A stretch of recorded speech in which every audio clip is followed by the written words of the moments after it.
ছুটি কথাটা দারুণ, শুনলেই মনে একটা ফুর্তি আসে। সেই স্কুল লাইফে যখন ছুটির ঘন্টা পড়তো তখন সবাই মিলে আনন্দ করে হই হই করে বেরিয়ে আসতাম, এবার আমরা বাড়ি যাব। কর্মজীবনও একটা সময়ের পরে আমরা ঘড়ি দেখতে থাকতাম কখন ছুটির সময় হবে, আমরা বাড়ি যাব। আমার রোজগার জীবনটা শুরু করেছিলাম ছোটো ছোটো ব্যবসা দিয়ে, নানান রকম ছোটো ছোটো ব্যবসা করেছি, কোনোটাতেই তেমন কিছু করতে পারিনি। পরে পারিবারিক ব্যবসা, যৌথ ব্যবসা, প্রেস করেছিলাম। আমাদের দুটো অফসেট মেশিন ছিল। দীর্ঘ কিছু বছর ওই ব্যবসার সঙ্গে জড়িত ছিলাম। একটা সময়ের পরে এমন একটা পরিস্থিতি তৈরি হলো যে সেই জায়গাতে আমি সরে গেলাম, কাজটা ছেড়ে দিলাম। কারো সম্বন্ধে অভিযোগ করা আমার আসে না, সেই সময় আমি কি ঝেলেছি সেটা আমি জানি। সে যাই হোক, কিছু তো করতে হবে। এদিক ওদিক সিকিউরিটি গার্ডের কাজ করছিলাম, তা করতে করতে একটা বেসরকারি কারখানাতে সিকিউরিটি গার্ডের কাজে ঢুকলাম। ক বছর করার পরেই সেই কারখানাতেই সাধারণ শ্রমিকের কাজে জয়েন করলাম। ভালো মন্দ মিশিয়ে কোনো রকমে চলে যাচ্ছিল।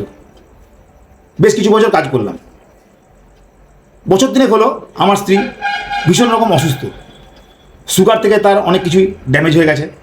ইদানিংকালে তার অসুস্থতা একটু বেড়ে গেছে, নানান রকম প্রবলেম দেখা দিয়েছে, যার ফলে আমার ডিউটিতে অ্যাবসেন্ট হচ্ছে। আমার অ্যাবসেন্ট হচ্ছে দেখে নানান রকম কথাবার্তা শুরু হলো। এমনকি আমার ভিডিও ছাড়া নিয়েও নানান জায়গায় নানান রকম কথাবার্তা শুরু করলো। এমন কিছু কথা, এমন কিছু পরিস্থিতি হলো, হঠাৎ ডিসিশনে কাজটা আমি ছেড়ে দিলাম। আমার বন্ধুরা, আমার কলিগরা আমাকে বললো যে হঠাৎ ডিসিশনে এরকম হয়, কাজটা তুমি ছেড়ে দিও না। কিন্তু না, এমন একটা পরিস্থিতি তৈরি হয়েছে, আমার মনে হলো এবার আমায় বলবে তুমি এসো, তুমি এসো শোনাচ্ছে। আমার মনে হলো আমি আসছি বলাটা বেশি ভালো। কর্মজীবন থেকে ছুটি নিয়ে নিলাম। সেই ছুটি আর এই ছুটির মধ্যে অনেকখানি পার্থক্য আছে। কদিন ধরে এই ছুটিটাকে আমি বেশ উপভোগ করছি।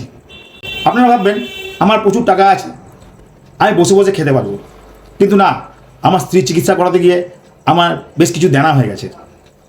কিছু তো করতে হবে। না হয় আর একবার দেখবো এবার জগৎটাকে কেমন করে ঘুরছে মানুষ যুগান্তরের ঘূর্ণি পাকে।